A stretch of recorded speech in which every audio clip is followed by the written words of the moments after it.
If you're at that place in your private practice where you're thinking about taking insurance, or maybe you're starting to get credentialed with insurance companies so you could be in network with them, or maybe you're already there, maybe you're already taking insurance, you're credentialed with several panels, but you're finding the whole process just frustrating and time consuming, which it can be. Well, one of the solutions to that whole problem are the folks over at Practice Solutions. Jeremy Zug and his team have got one of the most wonderful products and services I can recommend. In fact, they're who I use in my own practice.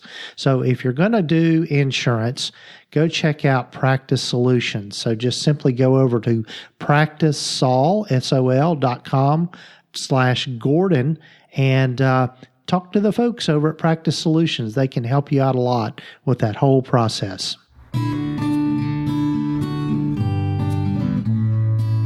This is the Practice of Therapy podcast with Gordon Brewer.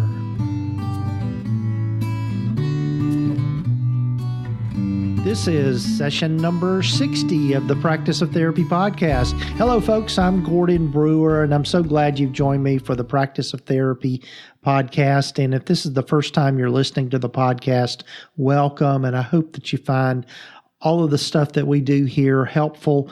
If you are coming back again, I'm so glad you decided to come back, and I hope you have subscribed to the podcast. And I would invite anyone that's listening to the podcast to subscribe to the podcast and also leave us a review wherever you might be listening to the podcast. It just helps with the boosting the ratings and all that kind of good stuff. It's a little bit of a milestone, recording episode number 60. Golly, I can't believe it's done that many already. It just seems like yesterday that I started the podcast, and I'm so grateful to all the guests that I've had in previous episodes, and I'm going to keep doing this because it's just fun to do. This weekend, as I'm recording this, I record on Fridays, and got a lot of excitement coming up this weekend here in town in little old Kingsport, Tennessee. We've got a big snowstorm scheduled to come, not scheduled, but predicted to come. And so everybody just kind of gets into a tiz, especially here in the South. We're just not used to snow that often, but, it's going to be, I think, a pretty big storm. I think they're calling for anywhere from 3 to 7 inches here in town, and then up in the mountains around us, they could get up to a foot of snow. So that's a pretty big deal around here, and just it just kind of goes kind of crazy. You go to the grocery store and everybody's buying bread and peanut butter and milk. I don't know why those 3 things, but that seems to be what everybody snatches up. I guess it's those are the staples of life. But anyway, I digress. So I'm glad you've joined me for this episode. It's going to be a solo episode again for me. And what I wanted to talk with you about today in this episode is just thinking about the new year. Here as I'm recording this, we're into December already. And I think for a lot of us, we get into kind of a different mindset. It's just for some reason, and it's not a bad thing. I think as we get towards the Christmas and holiday season, everything just kind of winds down. We get into a celebration mode, and we start to get geared up for a new year, and just all the different things that happen around that. A lot of us will make resolutions and do some planning. And so I just wanted to talk with you today about maybe some planning for the new year and kind of some of the things that I'm working on in terms of my own private practice, and how that's working for me, and share with you some of that stuff. This past week I was able to take part in a web conference that the folks over, Katie Englert over at Practicat put on. And I was just so thrilled that she asked me to take part in that conference. And I was did one of the roundtables along with Amanda Patterson, and hope to have Amanda here on the show, on the podcast here soon. Anyway, Amanda and I talked about productivity, and if you'll go over to Practicat, I think you can probably still access the webinar or at least send Katie an email. But it was like a 2-hour, 2 days of 2 hours each, and we had two wonderful keynote speakers. My friend Joe Sanok and also my friend Kelly Higdon were keynoters for the conference, and like I said, Amanda Patterson joined me for a roundtable discussion on productivity and just being productive in our practices. And it's something that I constantly work on in my own practices. Being able to improve processes and all of that sort of thing, processes and systems that we have in place. And so today I want to talk with you about that and just kind of maybe some of my thoughts on planning for the new year and things you can be thinking about as you move into the new year. So let's jump into talking about planning and being productive in this coming year and things that you can do to make yourself or help yourself be on track.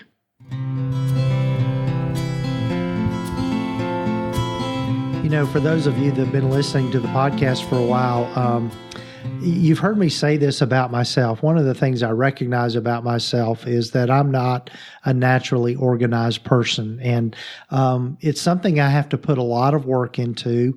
And I'm getting better at it. And I think it's going to be a lifelong process for me. But I've learned a lot about productivity over the years. And one of the places I started, I guess, several years ago, I had gotten to a place, before when I first started my private practice, I was actually still working another job. I was working for an agency and had a lot on my plate there. And then I was starting my private practice, and then I had just all the home stuff and all of that. And I just constantly felt like I was juggling so many things. And I also felt like for a lot of times that I was letting stuff kind of slip through the cracks, as they say. I was missing things. And I think, one of the things that happened, I think early on in my private practice, I just completely missed an appointment with a client, which is a big, big no-no. And it just, I was just mortified that happened. But part of it is that I just didn't have my calendar organized and didn't have the systems in place to stay on top of things. So I took on the job of saying, okay, Gordon, it's time for you to get a handle on all this. And so I bought a book called Getting Things Done by David Allen, and we'll put a link to that here in the show notes. But David Allen's book really helped me begin to think about having a system in place. I've over the years tried several different ways of keeping on track with my organization and productivity. I've come from full circle, though. I know back in the days when I worked for an agency, the agency that I worked for would provide everyone with something called some of you might be familiar with, it's the Franklin Covey planner. And they would actually send us to a training to show us how to use the planner and how to stay organized with staying on task with things. But anyway, that's kind of where I started back in the day, was using just a paper planner. And over the years, I've done several different productivity models. A lot of it has been based on David Allen's Getting Things Done system. If you'll Google it, you can find lots of stuff on it's called GTD, is the initials for it. But anyway, I'd recommend that book to you because it's got a lot of good information there. But over the years, I've just kind of augmented and changed the way that I track my productivity and that sort of thing. And like I said, I've come full circle. Now I'm going back to paper, and I actually have a paper planner now. Had been doing it on, through my Google Calendar and just on my phone, and had different apps along the way. And there's a lot of them out there, but I think find one that works for you. The thing about a paper planner, and I'm using Michael Hyatt's full focus planner now. The thing about a paper planner is I think that it really kind of causes you to slow down enough to really think about things and really plan out your day. And so, one of the things, again, here's some tips that I would give you on productivity if it's something you struggle with. Number one is to spend at least 10 or 15 minutes every morning or in the evenings, it doesn't really matter, planning your next day or planning your day. And that has just gone so far in helping me stay on track during the day. I get shiny object syndrome. It's kind of like something will come up and oh, there it is. I need to go after that. Or like I said, like to say, oh, there's a chicken. Let me go grab that. But anyway, I think that the thing about having your day planned out and being able to have to-do lists and tasks laid out for you that relate back to your long-term goals, and I'll talk about that here in a minute, but that relate back to your long-term goals has just gone a long way in helping me stay on track with my practice. And just in my daily living, and as far as juggling all the things that we can tend to juggle, we have our appointments with our clients, we have documentation that we need to do, we've got things that we do with our families and friends and that sort of thing. And I think the tendency is for most of us to try to keep it all in our head. And that's what that was a mistake I was making, and that's how things fall through the cracks. So one of the things that that David Allen taught in his book, Getting Things Done, is this concept of having a way to capture everything. And kind of the visual that he uses and that I like to use is kind of like you.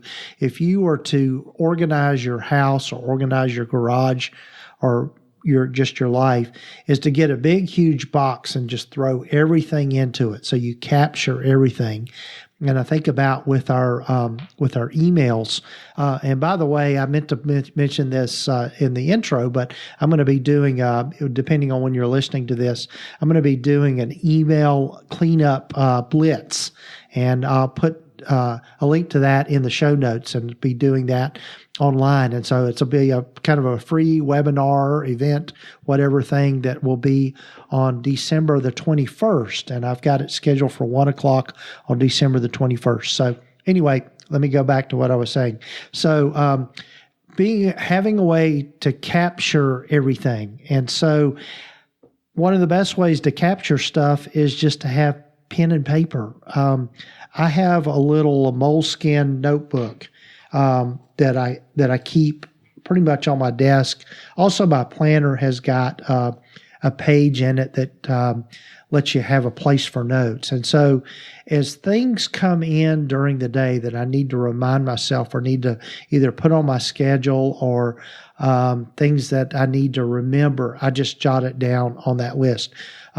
There's no order to the list. It's just a way to simply capture what is coming in throughout the day. And so once you capture things on your list, then what David Allen talks about is there's really just 5 things that you need to do with that. So the first thing is to act immediately on it. And he says if it's something that comes in that you can do in 2 minutes or less, like maybe respond to an email quickly or something like that, David Allen says to go ahead and do it right then, and that way you get it out of the way and knock it out of the way. The other thing that you can do with stuff that comes in is delegate it. So that's one of the things that I've had to learn to do as I've scaled my practice, is learn to delegate things more and get myself in the habit of doing that. And so I'm trying to do a much better job of handing things off to our office assistant, Nikki, and letting her handle those things that don't necessarily need my full attention or don't have to be done by me. So that's the second thing, is to delegate things. The other thing that might happen with stuff that comes in is stuff that's going to take more time and you need to work on it later, or you might need to save it for later. It might be something related to a project, or, I think about, sometimes I know in my practice we get requests for records, or we get requests for somebody maybe like seeking disability and they need us to fill out some sort of form or something. All those things are things that might take a little more time. So to be able to work on it later, you want to be able to schedule it. So put those things on your calendar and then put those in a file or in a folder or on your computer or something somewhere so you can get it later. Other things that come in, the fourth thing that you can do with stuff as it comes in is just to simply, it might be just like a reference materials or something that, there's an article or a blog post I want to read later. So you have a way to file it away. And so you file it away and have a way to kind of remember to go back to look at it. And then the fifth thing that you can do with stuff that comes in is obviously if it's not anything you need to do with or something that just is of no use to you, you delete it or trash it. And I think that's, again, something that I have to really train myself to do is to delete things that come in. I know for me with email, there's just a lot of stuff that comes into my inbox that, not that it's all bad stuff, but it's just stuff that I know that I'm not going to get to and know that it's not something I need to keep. For example, I get in my personal email, I get like Pinterest notifications and stuff like that. And what I need to remember to do and write down on another thing to capture is to go back into Pinterest and save change my settings on that, because I really don't, I use Pinterest every now and then, but not that much. And I really don't need those notifications. So I just generally delete those when they come in. So, so just a quick review of these things is, number one, have a way to capture everything, either by jotting things down or just to physically a box or some way to capture stuff.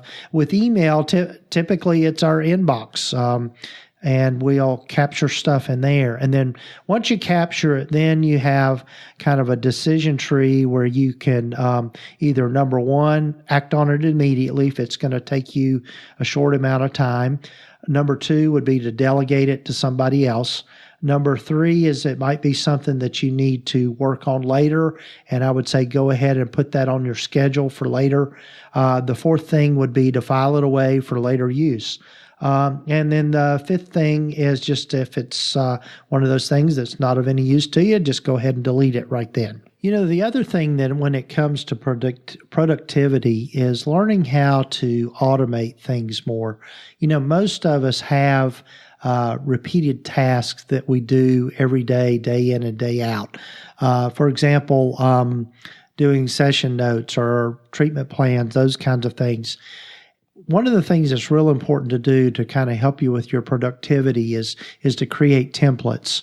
And when I say a template, I mean some sort of document or something that you have access to.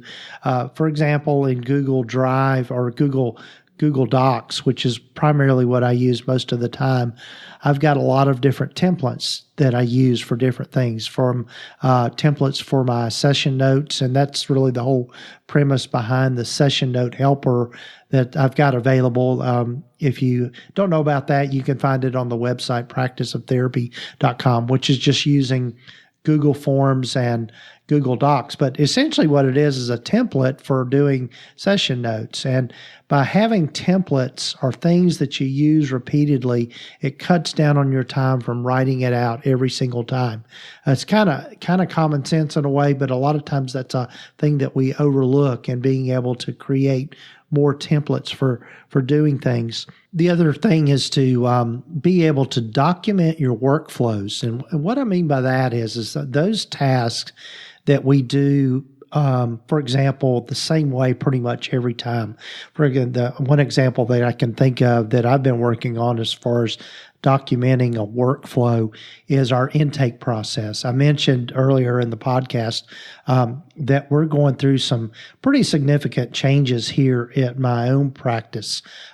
We are going to be switching. The big deal is switching our electronic health record system. For those of you that don't know, I am an insurance-based practice, so we've got a lot of on a lot of insurance panels and that sort of thing.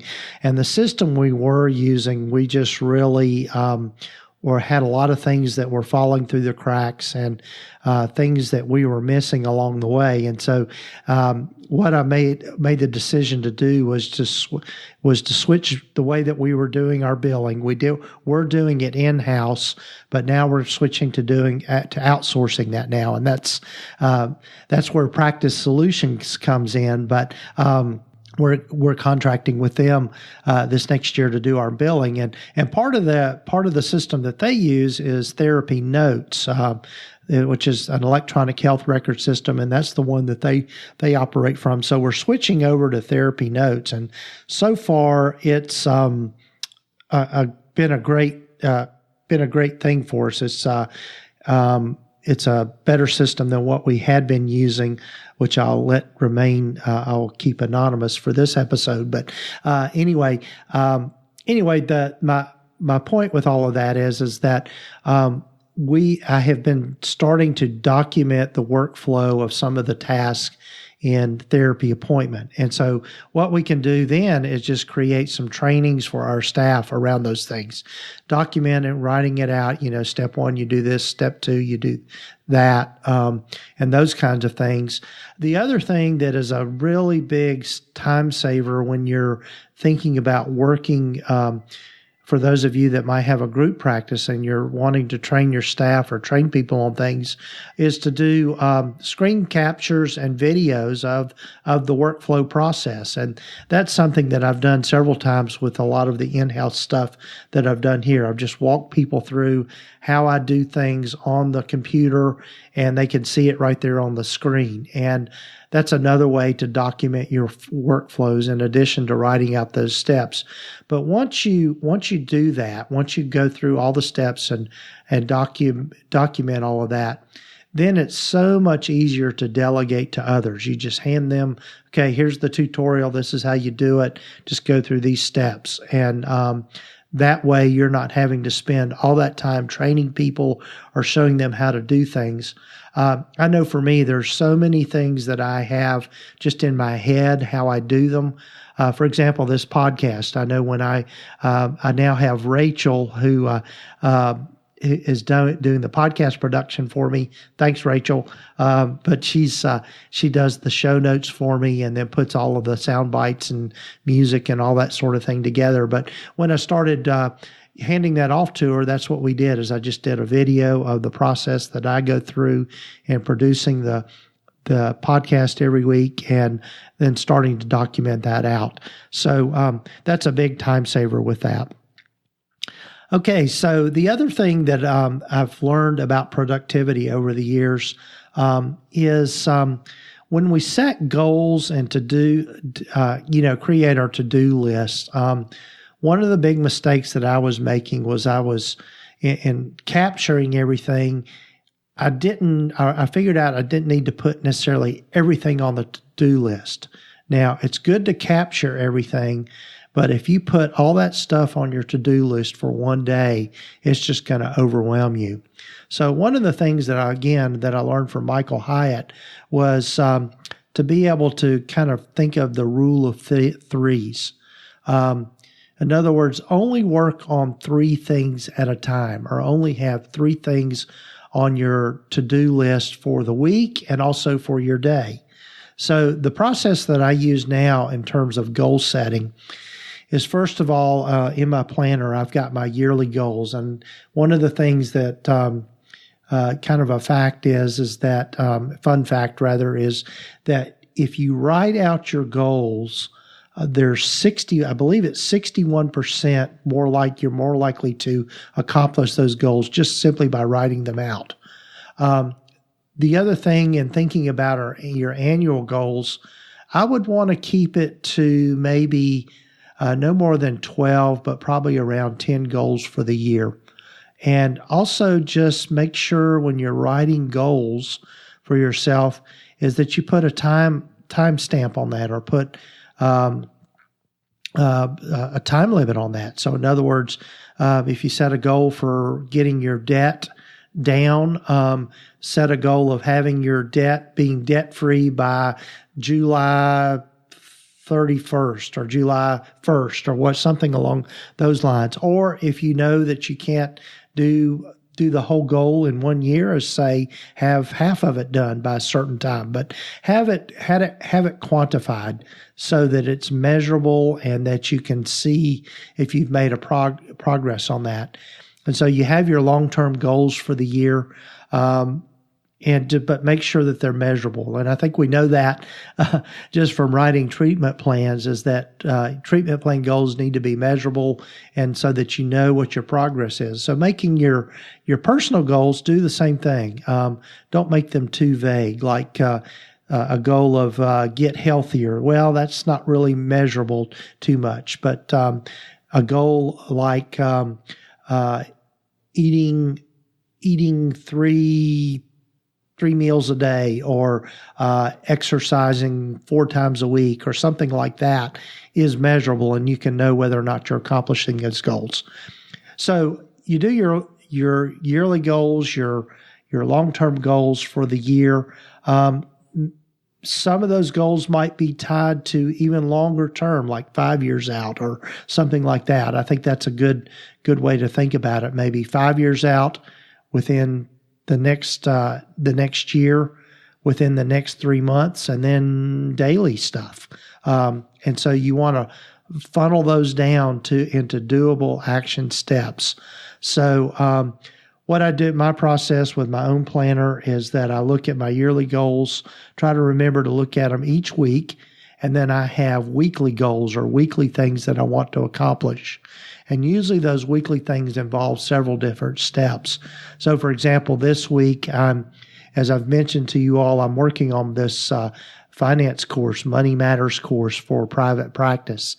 And so the goal that I set for myself for this week is to get the accounting and bookkeeping module or lesson finished, which involves several different steps. I've had to write out the copy for it. I'm recording the videos and making the PowerPoint, all of those kinds of things. So that's a time-consuming thing, but I've spread all that out over a week's time.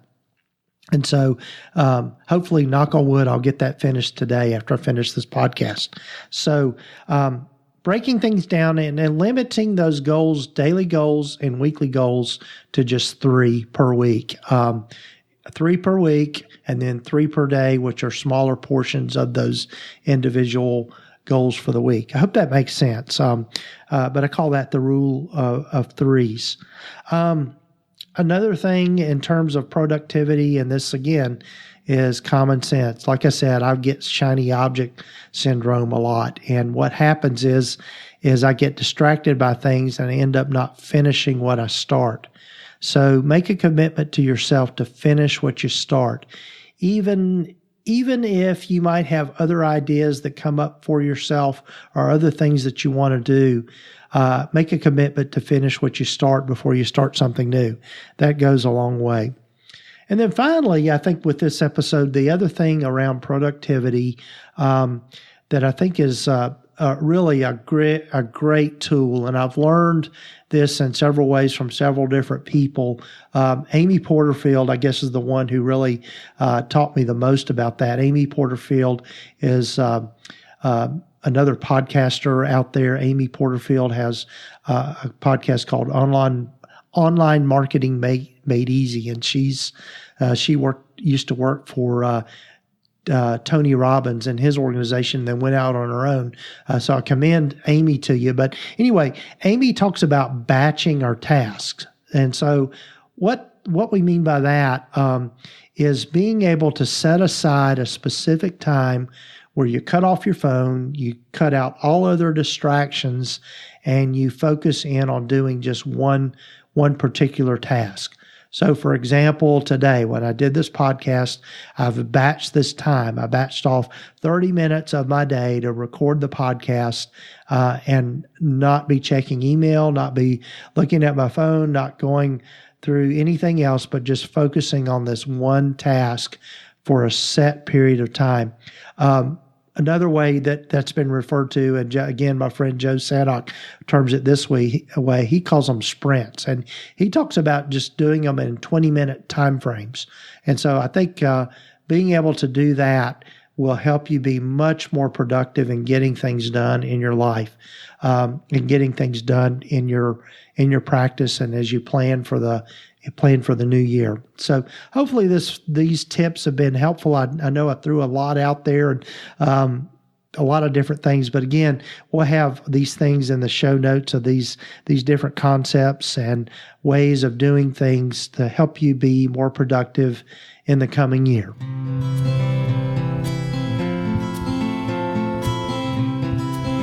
Well, folks, I hope that this has been helpful for you and maybe giving you some ideas about maybe organizing your life and your productivity a little better, and thinking about your plans for this next year. It's almost like when the new year starts, it's almost like when the school year would start when we were kids. We get our new school supplies, and we get our new things and new gadgets and notebooks and all that kind of stuff. And that's how I tend to think about, starting a new year. So hopefully this has given you some tips and maybe a few resources to think about, and organizing yourself better and planning for the new year. As I move into the new year, I'm hopefully be sharing with you more about the processes I've been going through. And like I said, we're switching the way that we do our billing within my practice, Kingsport Counseling Associates, and also just outsourcing some things more. I'm so excited to be able to join with Practice Solutions and getting their help with the billing process. So far, it's been just a breeze. They are very organized in the way that they do things. I was looking at their training videos. Again, same idea that we just talked about in the podcast, that they document the workflow and how they do things and helping us with our billing. And so that's just been a great help to us. And do go check out Practice Solutions. Again, they're kind of the one of my new sponsors of the podcast, and I'm so happy to do that kind of exchange with them. Go over to practicesol.com/Gordon and talk to the folks over there at Practice Solutions. They'll be a great help to you. I'm just so excited to be able to join in with them and team with them, not only in my practice, but just here at the Practice of Therapy podcast.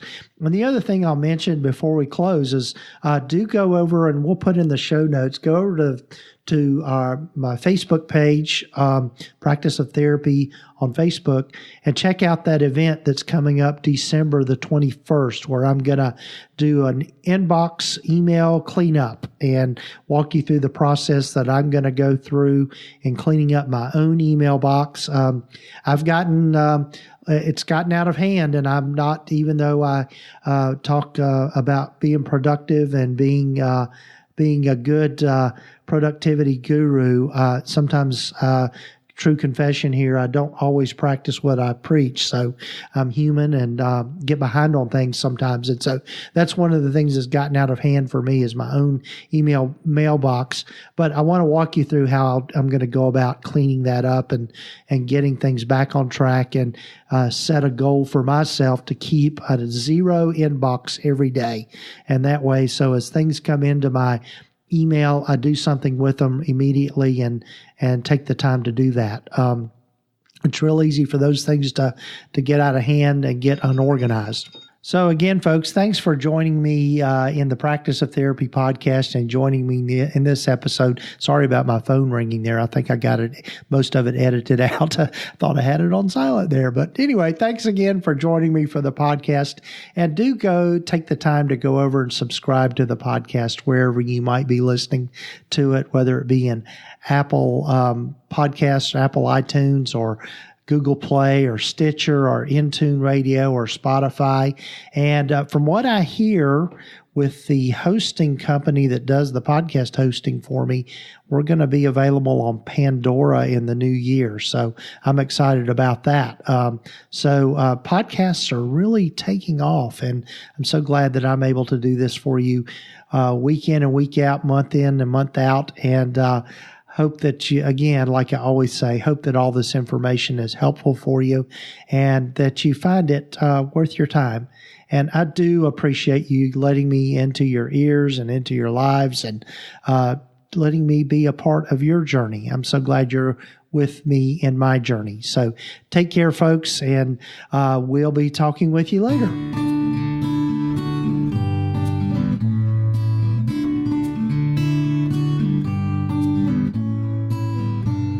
You have been listening to the Practice of Therapy podcast with Gordon Brewer. Please visit us at practiceoftherapy.com for more information, resources, and tools to help you in starting, building, and growing your private practice. If you haven't already, please sign up to receive the free private practice startup guide at practiceoftherapy.com. The information in this podcast is intended to be accurate and authoritative concerning the subject matter covered. It is given with the understanding that neither the host, guests, or producers are rendering legal, accounting, or clinical advice. If you need a professional, you should find the right person for that.